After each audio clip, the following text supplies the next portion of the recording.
વિજયાદશમીના પાવન પર્વે ગાંધીનગરના નાગરિકો માટે એક સારા સમાચાર સામે આવ્યા છે।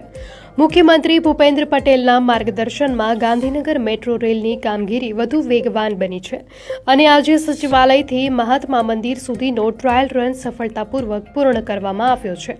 વર્તમાનમાં સચિવાલય સુધી દોડાવવામાં આવતી મેટ્રો રેલનું હવે વધુ 5 સ્ટેશન સુધી ટ્રાયલ રન શરૂ થયું છે। આ 5 સ્ટેશનોમાં અક્ષરધામ, જૂના સચિવાલય, સેક્ટર 16, સેક્ટર 24 અને અંતિમ સ્ટેશન મહાત્મા મંદિરનો સમાવેશ થાય છે। આ ટ્રાયલ રન સફળ થતાં હવે નૂતન વર્ષના આરંભમાં ગાંધીનગરના નાગરિકોને મહાત્મા મંદિર સુધી મેટ્રો રેલની સુવિધા ઉપલબ્ધ થશે। આ કામગીરી પૂરી થવાથી અમદાવાદ અને ગાંધીનગરના કુલ 68 કિલોમીટરના રૂટ પરના 53 સ્ટેશનોને મેટ્રો રેલ સુવિધા મળશે। આનાથી મુસાફરી વધુ સસ્તી, આરામદાયક અને પ્રદૂષણ મુક્ત બનશે।